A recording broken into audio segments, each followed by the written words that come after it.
Bien, el otro día vimos la parte de fertilizantes, me quedaron dos fertilizantes, macronutrientes, perdón, y por eso quería, en 4 diapositivas se lo voy a resumir. Igualmente ustedes lo tienen subido al entorno y pueden ver cada uno y en más detalle los fertilizantes. Entonces, lo que habían quedado son los fertilizantes potásicos y azufrados. En este caso, los fertilizantes potásicos que se utilizan, si bien no son muy utilizados en nuestro país por ahora, pero para que ustedes sepan, las sales de potasio, que la potasa, proveen el principal recurso para producir fertilizantes de potasio. La sal soluble de potasio más común es la silvita. El cloruro de esa sería la base. Como fertilizantes potásicos podemos tener el cloruro de potasio, también conocido como muriato de potasio. Y la Argentina cuenta con un importante yacimiento de potasio ubicado en el sur de Mendoza y norte de Neuquén. Proyecto Potasio Río Colorado. En el mundo hay poco yacimiento de potasio. Con el potasio pasa algo parecido que con el fósforo. Es un recurso limitado, si viene de una roca, que sería la silvita. Y bueno, en Argentina nosotros contamos con este yacimiento que está ubicado en el sur de Mendoza y norte de Neuquén.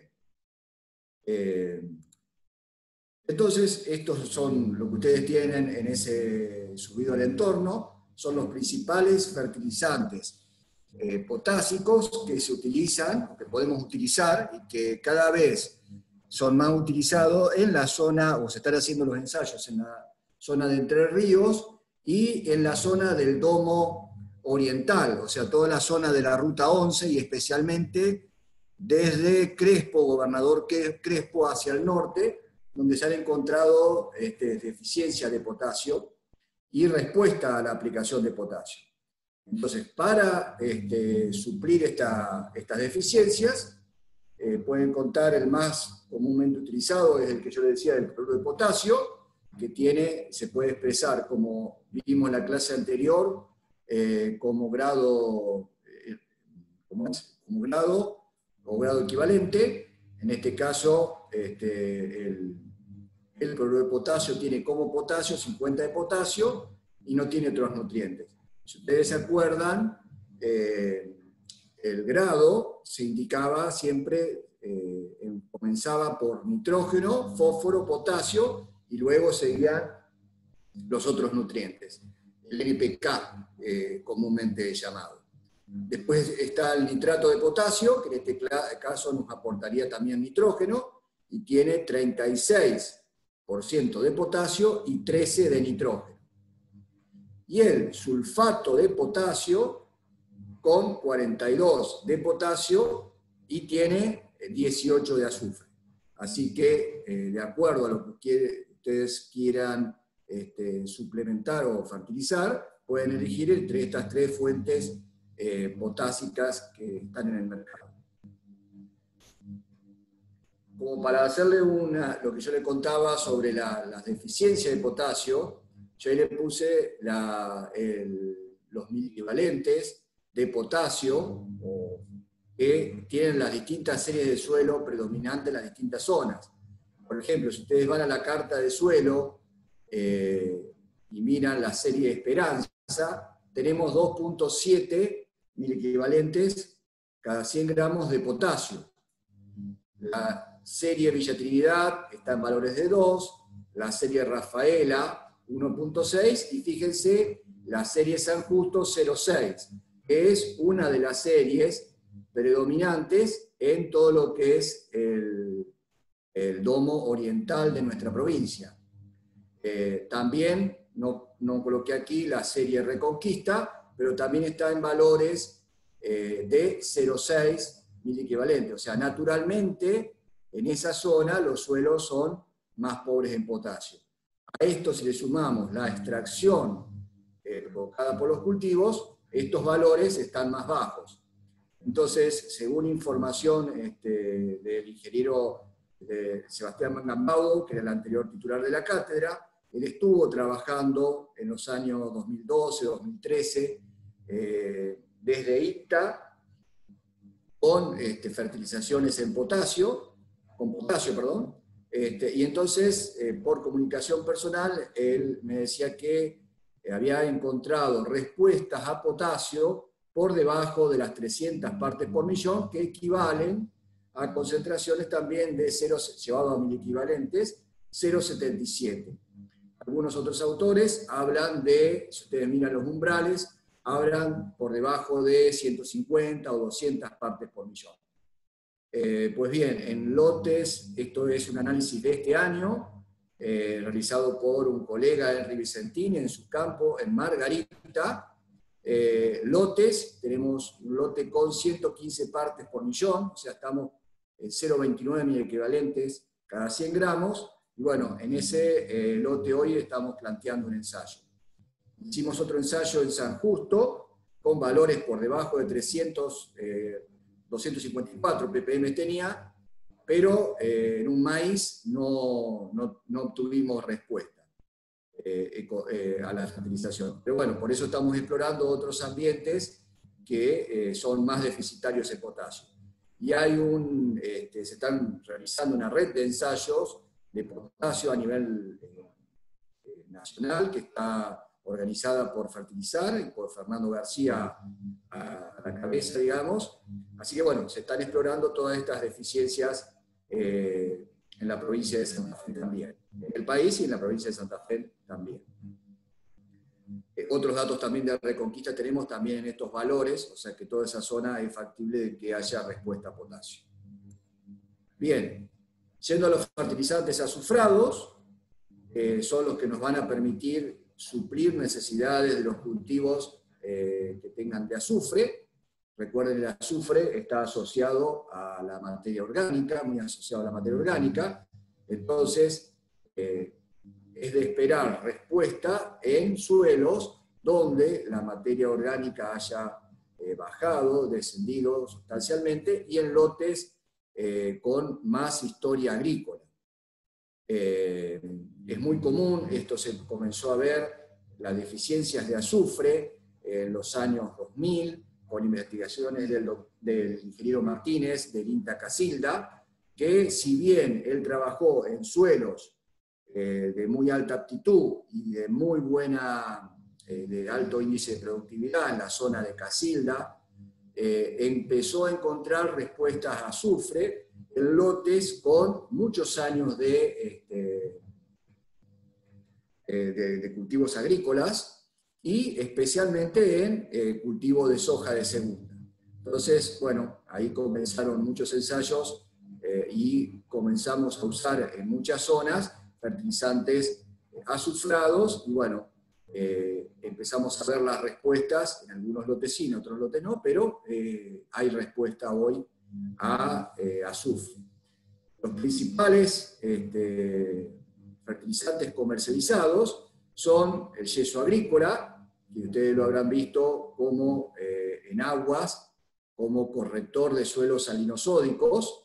En este caso estamos hablando de aplicaciones de bajas cantidades, del orden de 100, 150, 200 kilos por hectárea, que nos aportan entre un 15 de acuerdo a la pureza de ese material. Recuerden que el yeso agrícola es un fertilizante mineral, o sea, se extrae de las canteras, es el mismo yeso que ustedes pueden ver en las placas de Durlock o en los hilorrazos, solamente que es más blanco, más puro, pero es el mismo producto, digamos, lógicamente con otra granulometría. Esto nos aporta en azufre, el grado sería entre 15 y 17, y aparte nos estaría aportando calcio.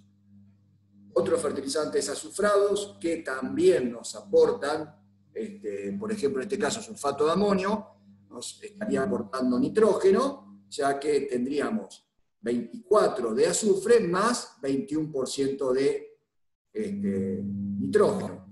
Por ejemplo, si ustedes están en un ¿Cuál es la diferencia entre estos dos, fundamentalmente? Que son los más utilizados. Como ustedes ya vimos en la clase anterior, es mucho menos soluble. Este es directamente una sal que ya es soluble en agua. Entonces, el yeso agrícola va a requerir cierto tiempo para reaccionar, para mostrar su reactividad en el suelo y liberar ese azufre al suelo para que pueda ser absorbido por las plantas. Entonces, si ustedes están en un planteo de, por ejemplo, de trigo o de cualquier cultivo y hacen un análisis de suelo, ven deficiencias de azufre o es un lote que tiene mucha historia agrícola y hicieron alguna franja exploratoria y dieron respuesta a azufre, bueno, el manejo de estos dos fertilizantes es totalmente distinto. O sea, el yeso agrícola, lo van a tener que estar aplicando un tiempo antes, 2 o 3 meses antes, para que reaccione y me libere azufre al suelo para que pueda suplir la necesidad del cultivo. En cambio, el sulfato de amonio, ya al aplicarlo y al tener agua disponible, se disuelve y ya el azufre, en la forma de sulfato como la toma la planta, puede estar disponible inmediatamente para el cultivo. La diferencia básicamente es que este es un poco más barato, este es un poquito más caro, pero me está aportando nitrógeno. Entonces, de acuerdo al cultivo que esté fertilizando y a la necesidad, si lo necesito antes o inmediatamente, puedo elegir. Otro elemento otro fertilizante azufrado que está muy de moda hoy es el azufre elemental, pero el azufre elemental tiene que estar en partículas chicas, muy pequeñas, perdón, y debe oxidarse para que pueda ser tomado, absorbido por las plantas. Este es un fertilizante que normalmente viene en mezcla con otros fertilizantes o en mezclas químicas con otros fertilizantes, pero también se puede conseguir como azufre elemental. La ventaja, que la desventaja es que se tiene que oxidar para que la planta lo pueda absorber. Y la ventaja es que es muy alta la concentración, el grado de azufre que tiene. Ahora vamos a ver en la próxima diapositiva de dónde sale. Y el tiosulfato de amonio también es otro fertilizante también que se utiliza para suplir las necesidades de azufre. En este caso también tiene 26 de azufre y 12 de nitrógeno. Y bueno, las principales materias primas utilizadas en la elaboración de fertilizantes azufrados son el ácido sulfúrico, obtenido a partir del azufre elemental, la roca fosfórica y el amonio. Entonces, aquí podemos ver una diapositiva cómo se presenta el azufre elemental en la naturaleza. Azufre elemental debe ser molido para que podamos tener más superficie específica.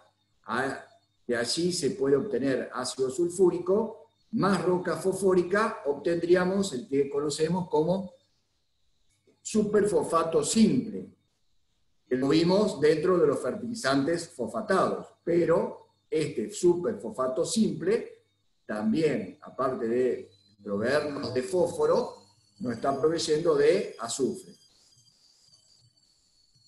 Si al azufre elemental con amonio da sulfúrico, allí tendríamos el sulfato de amonio, que es el que hablábamos antes, que me provee azufre y nitrógeno.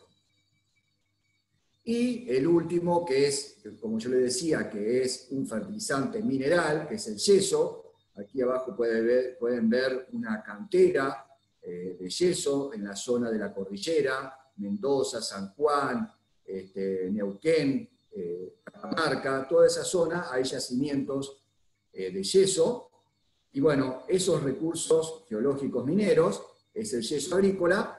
Y bueno, directamente ese material lo que se hace es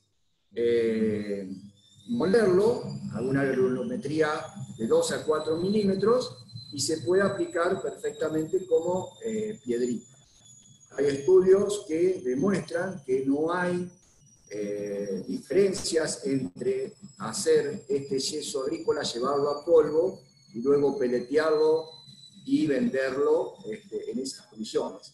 El doctor Martín Torres Dugan nos comentaba el otro día que él hizo, su tesis doctoral fue en azufre y vio eso, digamos, que no había diferencias entre hacer un peleteado, un polvo peleteado de sulfato de calcio dihidratado, como es el nombre correcto del yeso agrícola. Y bueno, los americanos, en Estados Unidos, utilizan mucho yeso agrícola, como lo utilizamos nosotros, como piedrita para hacer fertilizaciones de azufre. Así que bueno, consultas sobre estos dos nutrientes. Si no, pasaría a Gonzalo, que tiene, ¿cómo es? Toda la parte de micronutrientes. Profe, Sí. ¿y usarlo directamente como polvo al yeso? Sí, no hay problema. Tenés que usarlo con encaladora, pero... Cuando muelen la roca en los yacimientos, se obtiene, o sea, las moledoras pueden obtener obtienen determinado tamaño de piedritas, digamos, que la pasan por distintos tamices. Lógicamente le van a quedar polvo y después partículas más grandes. Ese polvo perfectamente se puede aplicar, al tener más superficie específica, va a tener más, un poquito mayor de reactividad, pero perfectamente se puede aplicar también, o como en algunos casos se vende, polvo peleteado para hacer simplemente más fácil su aplicación. Pero como vieron, en aguas, para la corrección de suelos sódicos, salinosódicos, necesitan muchas cantidades, y bueno, pueden aplicarlo, ya les digo, como piedrita, como, como polvo, y hago esta diferencia porque ahora van a ver con Hugo, cuando hablamos de calcitas y dolomías, sí, esas deben ser polvo o polvo peleteado. El yeso agrícola es mucho más soluble que las dolomías y las calcíticas, pero menos soluble que los fertilizantes tradicionales. Entonces, si ustedes ven las normas IRAN que regulan la comercialización de este producto, van a ver que perfectamente puede ser o polvo o piedrita. Reacciona igual con un tamaño de 2 a 4 milímetros. Sí, perdón, agrego algo, Oscarcito. El tema del polvo peletizado favorece muchísimo la aplicación como fertilizante, no como enmienda del yeso. Porque como enmienda se puede aplicar, que es mucho más barato, el yeso con algo de humedad en el momento de la aplicación para que no huele tanto. Pero el polvo peletizado, que el pellet, para que sea pellet, tiene que resistir una fuerza de 2 kilogramos sobre el granito sin que se desarme, para poder tanto transportarlo como movilizarlo dentro de la máquina fertilizadora. El polvo pelletizado ayuda muchísimo a la aplicación en banda con unas fertilizadoras. Exacto. Entonces, sí. Al estar en polvo, tiene una alta solubilidad. De todas maneras, yo tenía una pregunta por ahí que la contesté por el chat. No es tan rápida la reacción como la del sulfato de amonio. Además, tengan en cuenta que el sulfato de amonio, para el caso de trigo, como dijo Oscar, no solamente da azufre, sino que da nitrógeno también. Es importante tener en cuenta. Pero ya vamos a ver en la otra parte las reacciones que producen en el suelo ese tipo de fertilizante con respecto al pH del suelo. Lo dejamos hablando... ya, Oscar. Sí, una cosita nomás, en lo que decía Hugo, el polvo peleteado funciona mucho mejor en los sistemas Chevron de las sembradoras para la aplicación, porque es como una urea, digamos, es una bolita, entonces es mucho más fácil aplicarlo. Ahora, si ustedes están pensando en aplicar al boleo, es mucho más barato aplicar piedrita, en forma de piedrita, el yeso agrícola, porque estamos hablando de un yeso agrícola hoy en piedrita de $65 y un polvo de yeso agrícola también peleteado en el orden de los $160 a $170. Así que ustedes tienen que decidir de acuerdo a lo que, cómo lo quieren aplicar también. Profe, ¿y ¿Sí? y el polvo no es más barato que la piedrita? Sí, pero necesitas una encaladora, un sistema que tenga, por más que vos lo quieras utilizar como fertilizante, o sea, bajas dosis, vas a necesitar una encaladora. La encaladora lo que tiene, después lo van a ver ahora con Hugo, es una cinta dentro de la máquina, porque si no se te apelotona el polvo y no se puede aplicar. Entonces, necesitas ese tipo de máquina, y bueno, si la tenés disponible y tenés que podés aplicar. En cambio, al yeso agrícola piedrita lo podés aplicar con cualquier fertilizadora de doble plato o la pendular, podés aplicar perfectamente.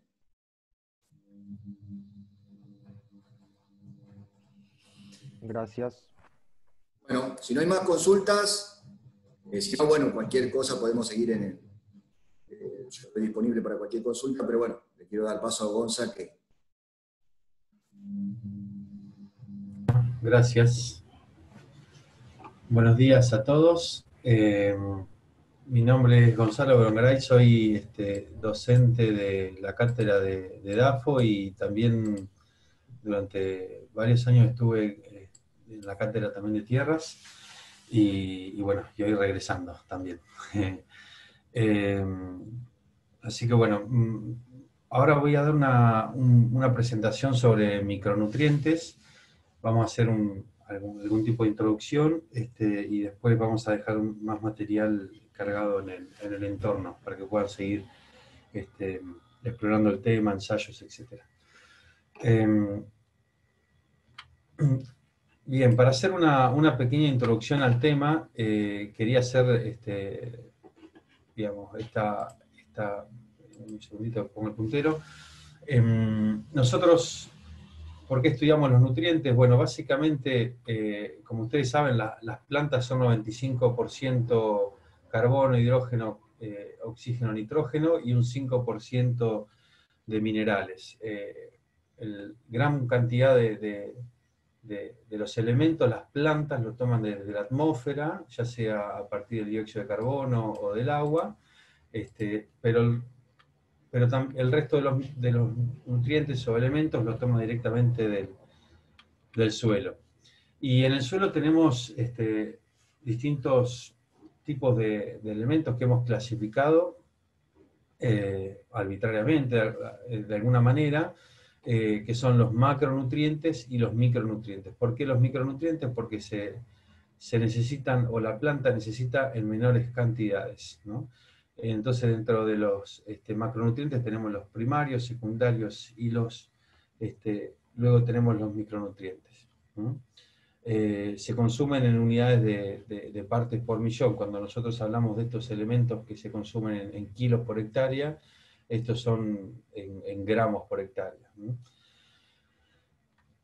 Y bueno, tenemos por supuesto también el nitrógeno que puede absorberse, que algunas especies, las leguminosas básicamente, pueden tomar nitrógeno desde la atmósfera.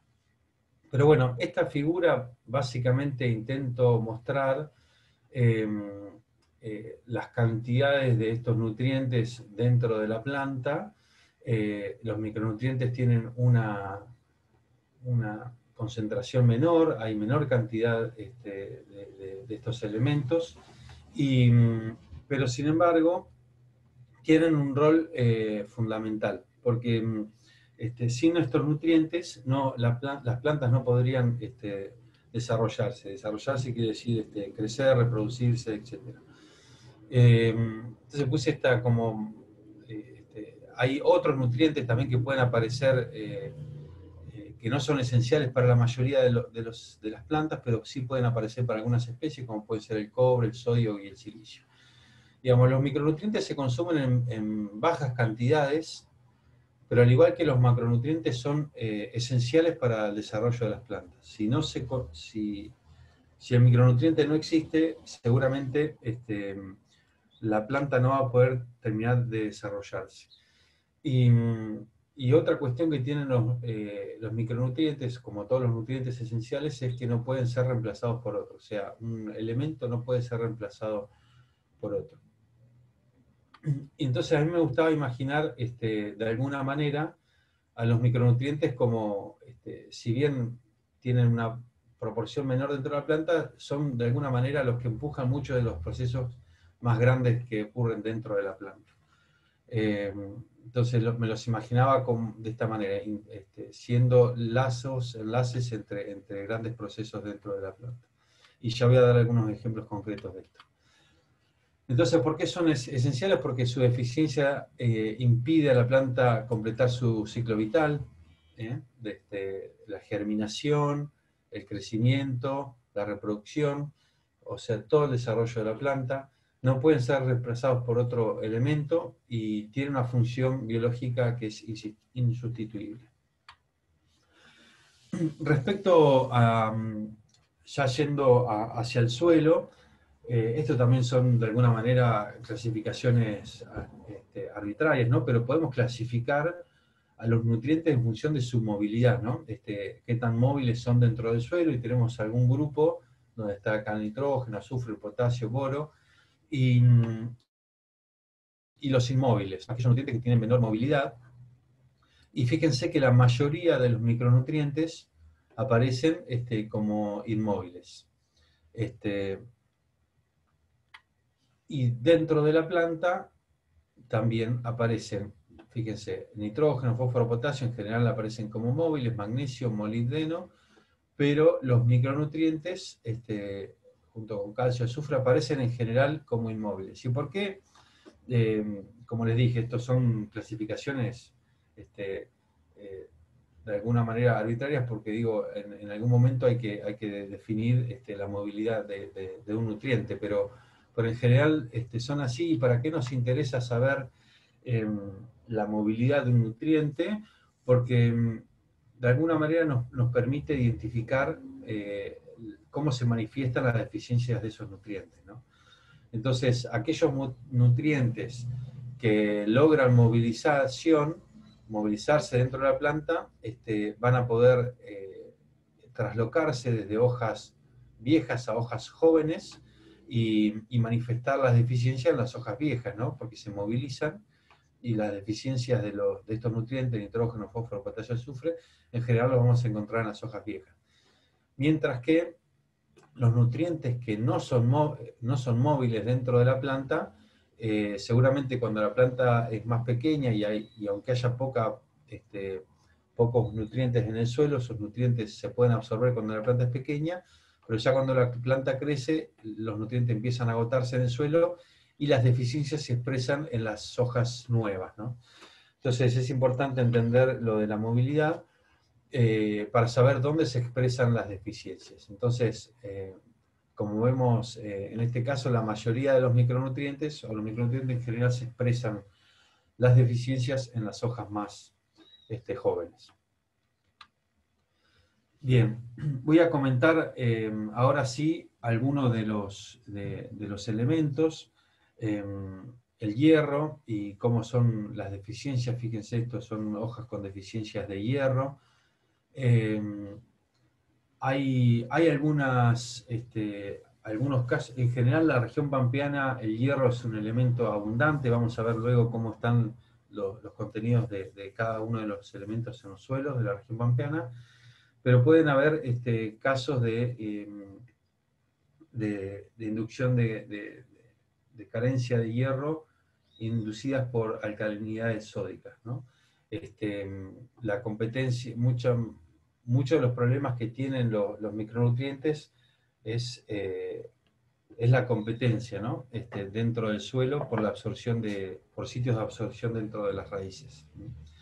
Entonces, los casos que han aparecido de deficiencia de hierro en la región pampeana en general están asociadas a la inducción o al desplazamiento de alguna manera del sodio en la competencia con el sodio. En el caso del zinc, vamos a ver, el zinc es uno de los microelementos que más prontamente acusó deficiencias en la región pampeana.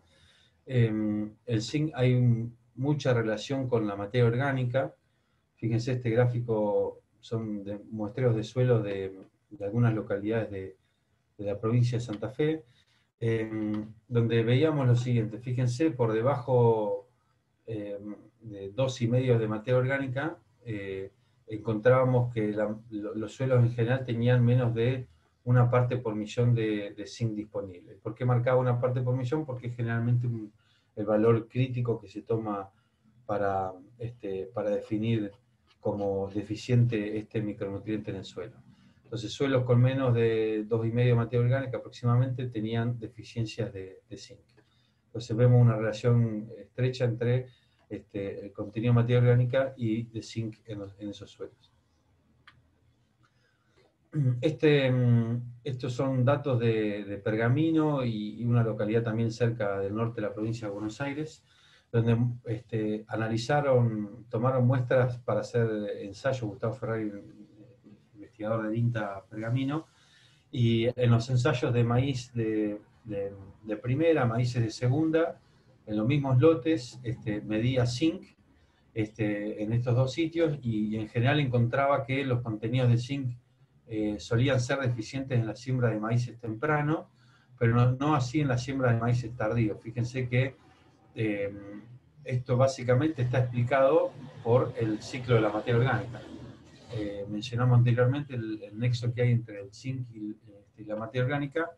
Cuando los ensayos eran realizados en diciembre, la mineralización de la materia orgánica había sido mayor por temperaturas, y los contenidos de zinc eran mayores exactamente en los mismos lotes.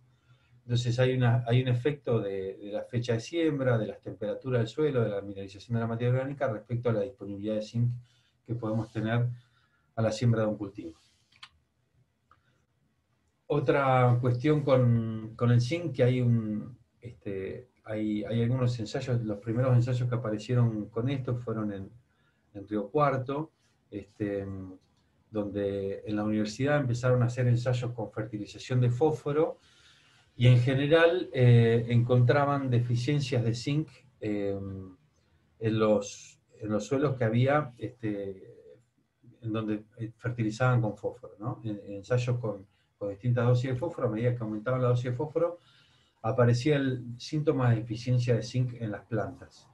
Y esto es porque existen algún tipo de antagonismo, ya sea en los sitios también de absorción de los nutrientes por las raíces, y entonces a medida que aumentamos la fertilización con fósforo, empezamos a ver también deficiencias de zinc inducidas por la fertilización de fósforo. Esto sobre todo donde ocurre en suelos donde tenemos en general bajos contenidos de materia orgánica, como veíamos antes. Entonces, mencionaba, esto es zona Río Cuarto, sur de la provincia de Córdoba, suelos arenosos, bajos contenidos en general de materia orgánica. Si bien no acusaban deficiencia de zinc, ya cuando incorporamos fósforo, exacerbamos un poco la competencia, y empiezan a hacerse visibles las deficiencias de zinc. Entonces, este gráfico lo que muestra es cuánto, a medida que aumentamos la fertilización con fósforo, cuánto disminuye el zinc en los tejidos vegetales. ¿Cómo se manifiestan los síntomas de zinc en el maíz? Muestro esto porque es el nutriente que generalmente encontramos en gramíneas, en trigo, en maíz, en sorgo, y se manifiesta de dos maneras. Por un lado aparecen estas nervaduras cloróticas. ¿Por qué aparecen cloróticas? Porque el zinc interviene en el metabolismo del nitrógeno. Entonces fíjense, aunque uno fertilice con nitrógeno, si nos falta zinc, no se puede metabolizar, y aparecen como si faltara nitrógeno, pero en realidad lo que está faltando es zinc. Entonces, volviendo a esa diapositiva donde mostramos el rol central que tienen los micronutrientes en, de alguna manera, comandar las funciones de los macronutrientes, este es un ejemplo concreto. Y por otro lado aparecen, fíjense, estas hojas enruladas, como que se tuercen, se hacen, fíjense esta también, como si fuera un tirabuzón, y porque el zinc también interviene en muchas cuestiones hormonales dentro de la planta. Son promotores de hormonas de crecimiento, en general muchos de estos nutrientes, y ante la falta de zinc también hay desequilibrios hormonales y la planta va creciendo como por pulsos, cuando logra sintetizar alguna hormona que le logra crecimiento. Entonces ese crecimiento por pulsos hace que las plantas salgan un poco retorcidas, también son más enanas, tienen entrenudos cortos, justamente por la ausencia de hormonas de crecimiento. Acá hay algún detalle más de las nervaduras cloróticas, es típico del maíz. Y luego las recomendaciones que aparecen tienen que ver, por un lado, con tratamientos a semilla, con productos que van curando la semilla, como en el caso del trigo, en aplicaciones foliares o impregnando los fertilizantes, ¿no? Cuando nosotros hacemos una aplicación a la siembra de fertilizantes, se puede impregnar además los fertilizantes con estos nutrientes. Entonces esto es un ejemplo de aplicación de micronutrientes, en este caso zinc, a semilla de trigo, ¿no? Y fíjense el desarrollo, como les decía, más verdes las hojas, en general absorben más nitrógeno, y en estado de desarrollo más avanzado. Mientras acá tienen 2 o 3 macollos, acá recién están largando el primer macollo. Estas son fotos también de tratamiento a semillas en maíz. Fíjense, el testigo versus el tratado. Y esto es una foto que saqué cerca de Rosario, en Cañada de Gómez. Fíjense, en este caso el productor había aplicado zinc, había chorreado One y había aplicado One con zinc, porque el suelo estaba muy deficiente de zinc. Y fíjense que el One lo aplicó antes de la siembra, lo chorreó, y fíjense si alcanzan a ver, se ve en la franja donde aplicó el One. Se ve claramente la franja donde aplicó el One y después sembró, ¿no? Y esto, el nitrógeno no era el problema, porque el nitrógeno, como ustedes saben, es móvil. El problema es el zinc, que no es móvil. Entonces, había chorreado, pero ahí hay un detalle de las plantas. Estas son las plantas que aparecían en el sector central. Fíjense, estas verdes grandotas, y en el medio, esta franja, estas plantas chiquititas, poco desarrolladas y todas cloróticas. Una deficiencia muy, muy grande, en este caso de zinc. Entonces, por eso entender cómo se comporta el nutriente en el suelo, la movilidad, etcétera, nos ayuda luego para definir recomendaciones de aplicación. Como les decía, estos son datos en general de la región pampeana. Las deficiencias de micronutrientes son relativamente recientes, digamos, hace unos 5 años que empezaron a haber mayor número de experimentos respecto a estos nutrientes.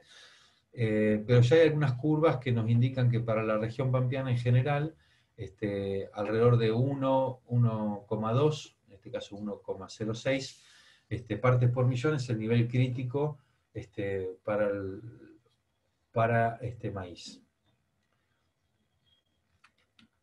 Fíjense, además, esto es un trabajo que analizó las curvas de absorción de nutrientes de los híbridos modernos de maíz, y fíjense, cuando en general los híbridos más antiguos, de hace un par de años, varios años atrás, la mayoría de los nutrientes a R1, digamos, a estados reproductivos, se absorbían casi el 80-90% de los nutrientes. Los híbridos modernos siguen necesitando fuentes, en este caso micronutrientes, altas, consumir mucho de estos micronutrientes, casi el 50% lo consume después de R1, o sea, de floración en adelante, incluso hay que cubrir una cantidad importante de micronutrientes en estos momentos.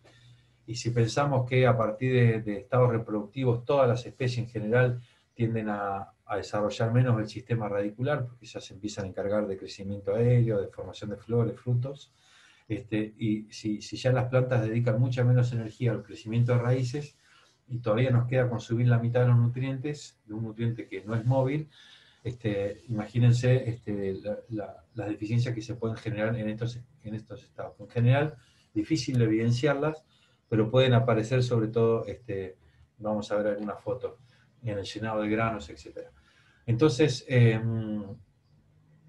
resulta importante poder lograr niveles de fósforo, de zinc en los suelos, para no comprometer el llenado de granos en los híbridos modernos de maíz.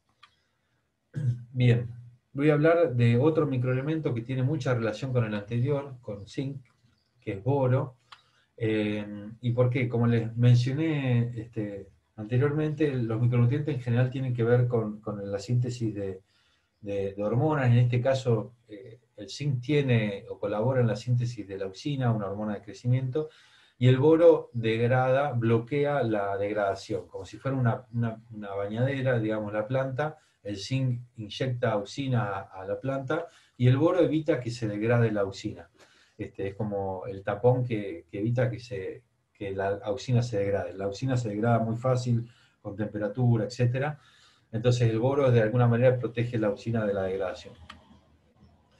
El boro también tiene funciones importantes. Yo en el gráfico de los engranajes lo había puesto junto al calcio, porque el calcio, ustedes saben, tiene un rol importante en la formación de paredes celulares, y el boro también interviene en la formación de pared celular.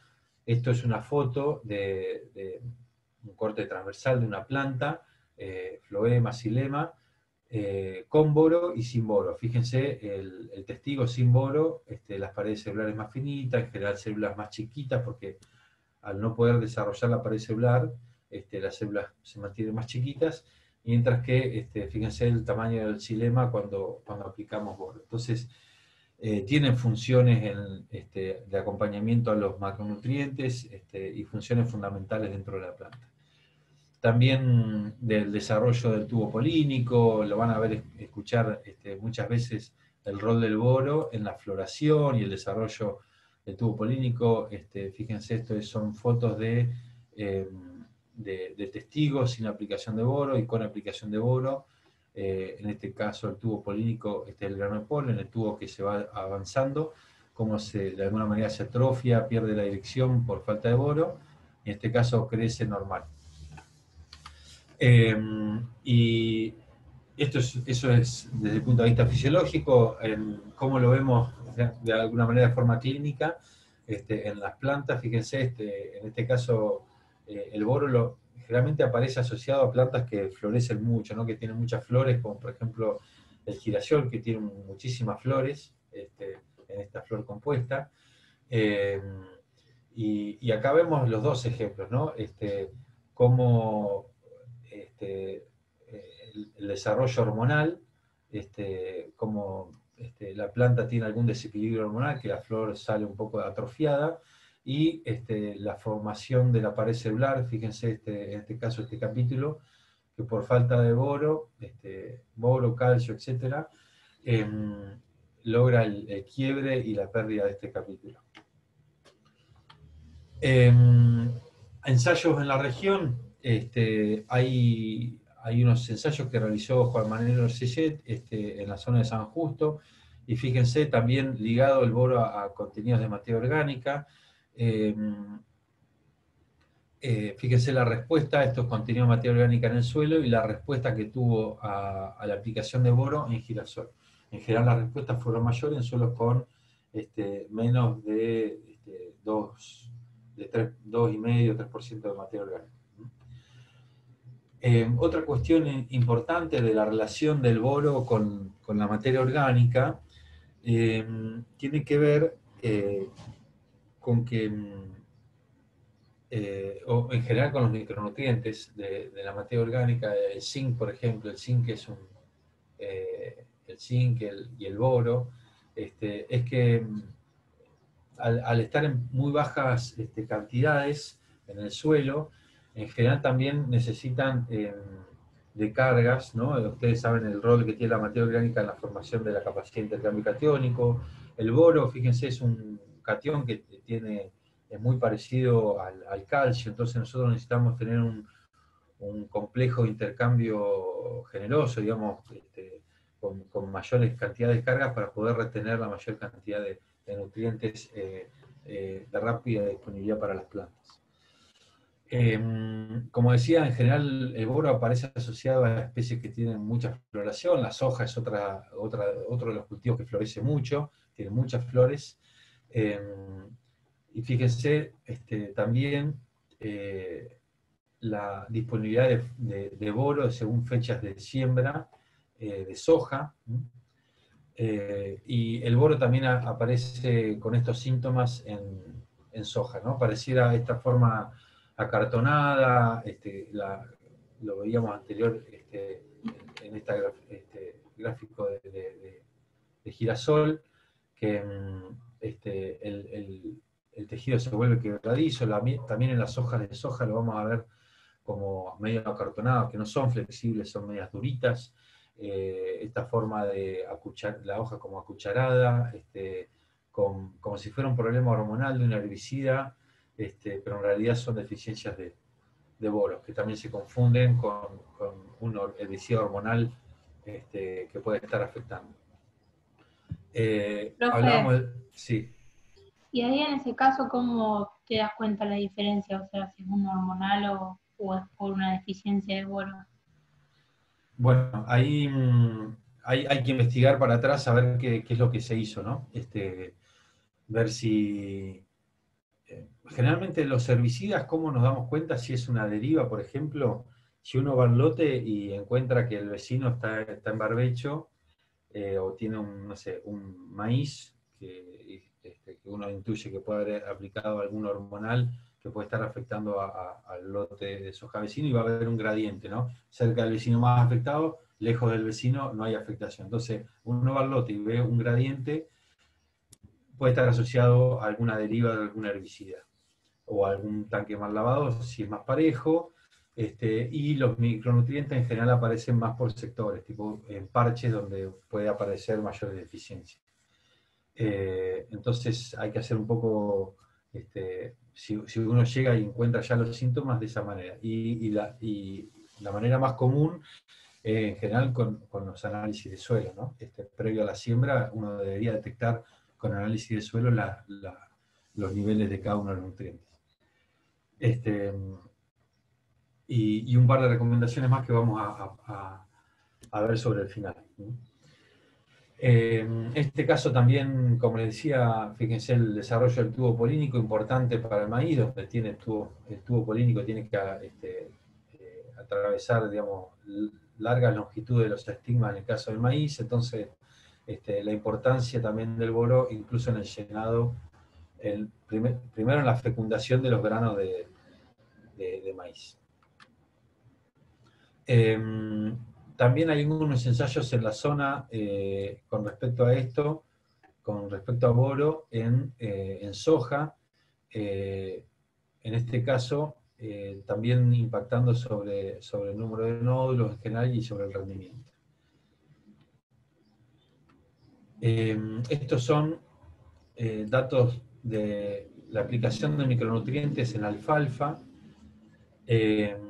Fíjense, en el caso, esto es básicamente lo que se hace en estos ensayos, son ensayos donde se aplican una aplicación completa con todos los nutrientes.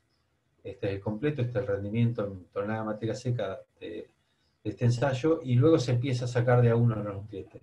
Todo menos calcio, todo menos zinc, todo menos boro, todo menos azufre, y de esa manera uno puede interpretar cuál es el nutriente que más se está limitando en este complejo, esta batería de nutrientes que se aplica. Entonces fíjense que incluso en este caso, nutrientes como zinc y boro resultaron ser incluso más importantes en este ensayo que calcio, por ejemplo, para la definición de este rendimiento. Luego aparecen dos nutrientes que en general los vemos asociados, como es el cobalto y el molibdeno, y en general asociados a leguminosas. El cobalto y el molibdeno en el ciclo de formación de nitrógeno dentro de los nódulos, ¿no? de la fijación biológica de nitrógeno. Fíjense, el molibdeno asociado a hierro y molibdeno a la nitrogenasa, el cobalto a la legemoglobina. Entonces van a ver que en general estas recomendaciones aparecen en el cultivo de soja. Esto es el caso de otra leguminosa como es alfalfa, fíjense, ensayos sin molibdeno, con molibdeno, ¿no? El desarrollo de la planta, el color, seguramente está con mayor fijación de nitrógeno. Esto parece poroto, no sé si es hoja poroto, pero bueno, una leguminosa, al fin, con molibdeno, con cobalto, sin cobalto, también mismo efecto. Por último, bueno, mencionar, hay muchos ensayos en la región, por razones de tiempo no quería mostrar, pero hay muchos ensayos también con cobalto y molibdeno. Se utilizó mucho en los primeros años del 2000, 2010, luego se encareció mucho la importación de este nutriente y empezó a escasear y se volvió un poco más caro, pero siguen apareciendo todavía las respuestas. Respecto al cobre, el cobre en general aparece asociado al control de enfermedades también. Es un microelemento que, ustedes saben, el sulfato de cobre, el famoso cardo bordelés, que es un fungicida, aparece también asociado al desarrollo de enfermedades. En general es muy utilizado en el norte, en este caso esto sí es poroto, y se utiliza en aplicaciones para el control de enfermedades. Fíjense lo que es este cultivo de poroto sin la aplicación de cobre, y esto era camino de por medio, era el mismo lote, a la mitad del lote se le aplicó cobre y a la otra mitad no, y fíjense el desarrollo, la sanidad de uno y otro.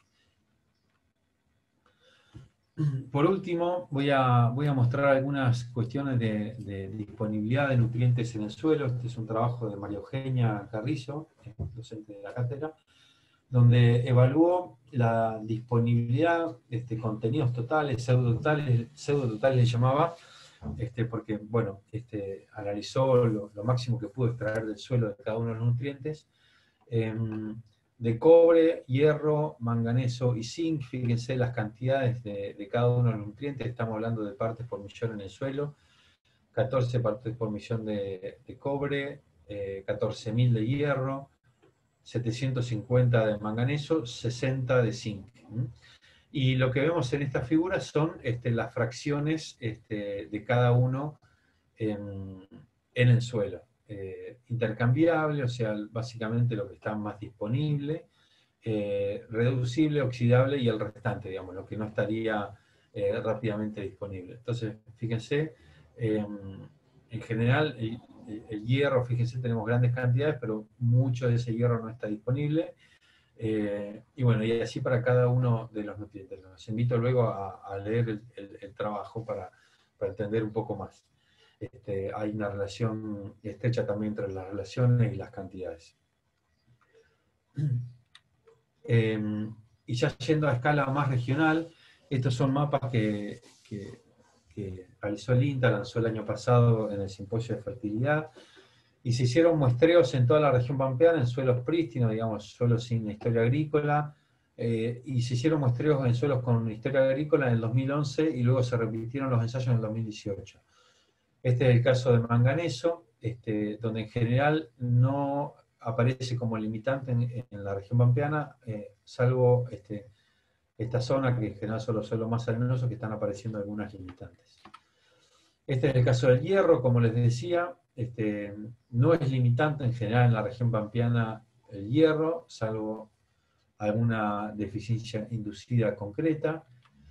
El caso del cobre tampoco aparece como limitante en la región pampeana, fíjense, suelos prístinos, suelos agrícolas recientemente muestreados, tampoco acusan deficiencias de cobre, aunque puede utilizarse, como decíamos, para el control de enfermedades en este caso. Y por último el zinc, que como les decía es el nutriente que más se ha visto afectado, muy asociado a lo que decíamos con la materia orgánica. Fíjense, suelos con mayor contenido de materia orgánica, que en general están en el sudeste de la provincia de Buenos Aires, no hay limitaciones, y cuando nos alejamos hacia el norte y hacia el oeste, empiezan a aparecer grandes deficiencias de zinc. Fíjense, en Entre Ríos, fíjense las deficiencias de zinc que aparecieron abruptamente, y también en la provincia de Santa Fe. Las primeras deficiencias, como les decía, de zinc habían aparecido en general en esta zona, Río Cuarto, suelos arenosos, bajo contenido de materia orgánica, y también en Entre Ríos, que no lo mencioné.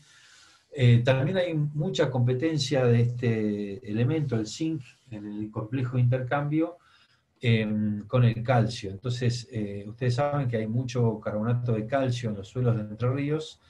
Entonces, la presencia de calcio en general también limitaba la absorción de zinc en muchos de los cultivos en Entre Ríos. De hecho, muchas de las fotos que les mostré de los maíces tenían que ver con maíces de Entre Ríos, donde había deficiencias inducidas de zinc. A veces había hasta 2 partes por millón de zinc, o sea, uno miraba el análisis de suelo, veía 2 partes por millón de zinc, y nos decía, no voy a tener deficiencias. Pero cuando avanzaba el cultivo, veíamos que aparecían las deficiencias. Básicamente, cuando el calcio está dominando el complejo de intercambio, en general siempre domina, pero cuando tenemos más cuando llega casi al 80% de saturación del complejo, el calcio, empiezan a aparecer deficiencias de zinc. Entonces, problemas de zinc también aparecían en Entre Ríos.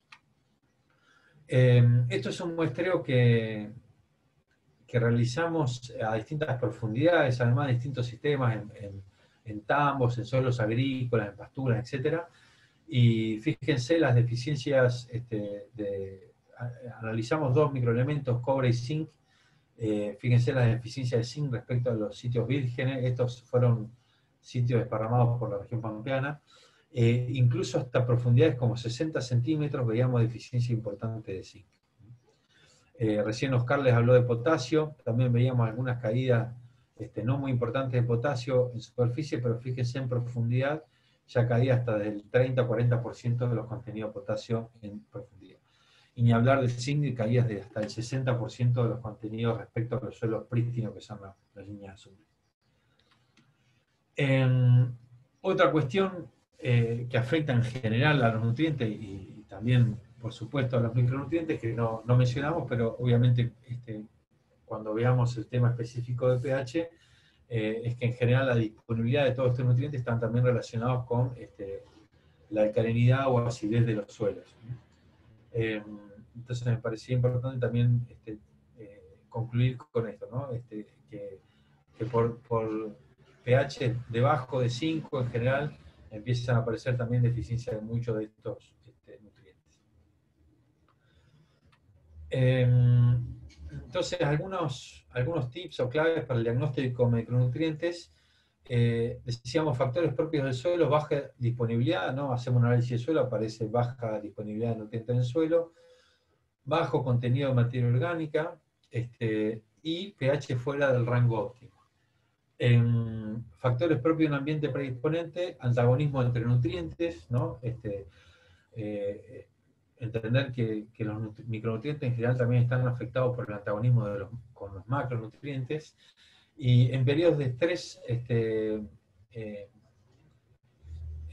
potenciación de otras prácticas agronómicas. Esto, a ver, ¿qué quiero decir con esto? Digamos, cuando aparece algún estrés, por ejemplo, nosotros mencionábamos el rol que tenía el boro en el desarrollo de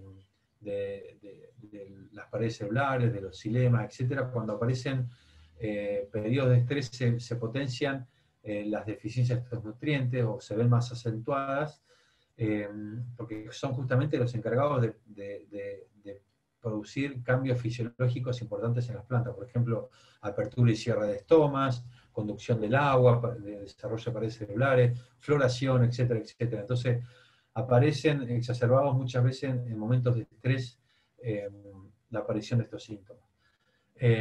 Y obviamente mencionábamos, ¿no? El rol de los cultivos, secuencias de cultivos en la aparición de síntomas y la aparición de nuevos genotipos mucho más exigentes en micronutrientes. Entonces muchas de las deficiencias que empiezan a aparecer tienen que ver también no solamente con un agotamiento de los suelos, sino también con híbridos de mayor potencial y mucho más exigentes, cuando en general, ya me meto un poco en ecofisiología de los cultivos, pero la mayor rendimiento, la mayor producción de los híbridos modernos tiene que ver compensando con menor alocación de carbohidratos a las raíces.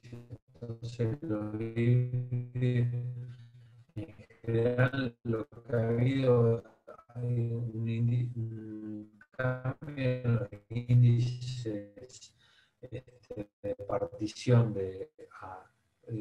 y en general a enviar menos fotoasimilado a las raíces, menos desarrollo de raíces. Más exigentes, con sistemas radiculares menos densos, tienden a manifestar también esta deficiencia.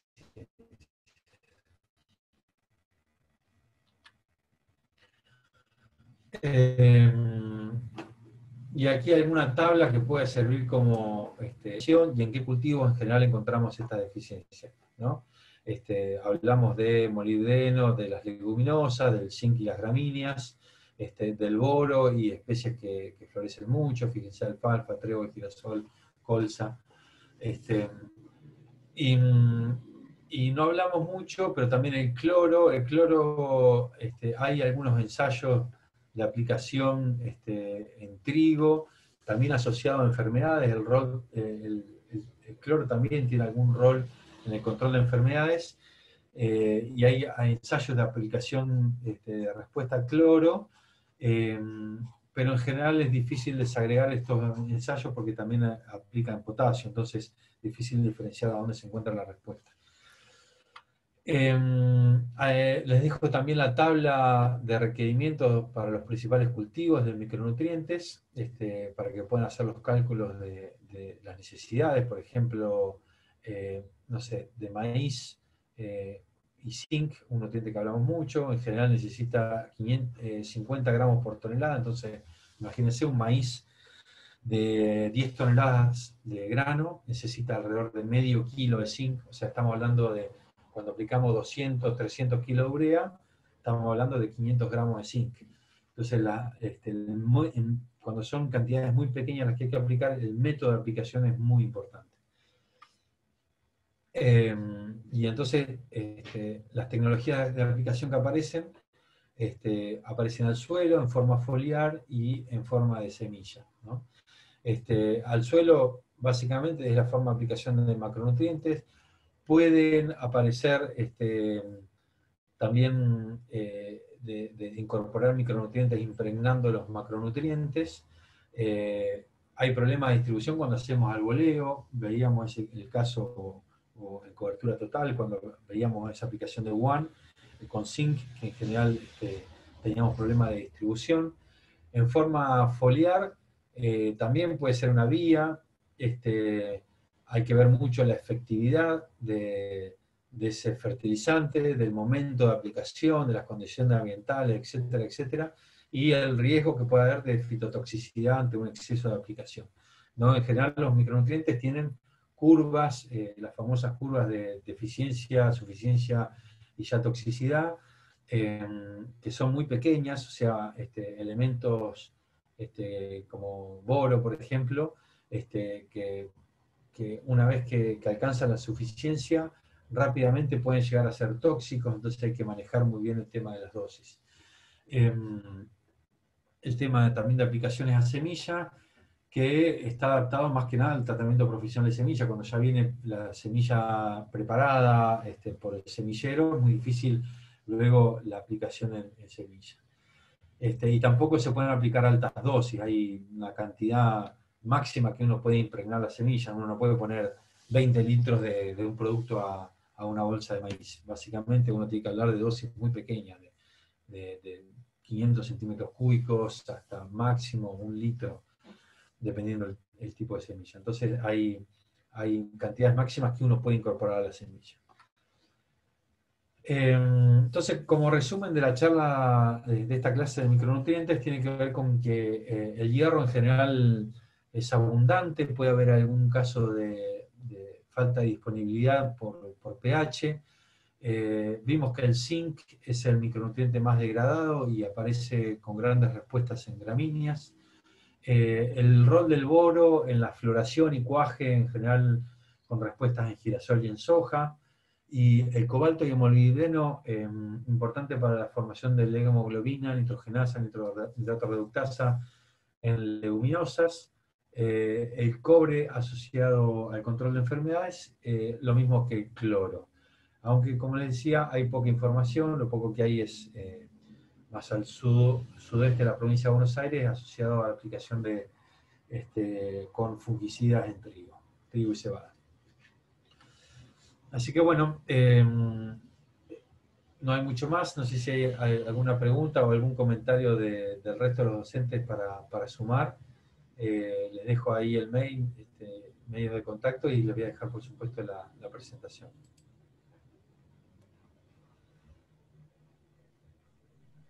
Gonzalo, muy claro. De mi parte, muchísimas gracias.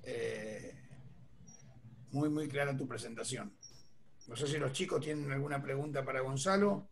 Si no, después continuamos con Encalado.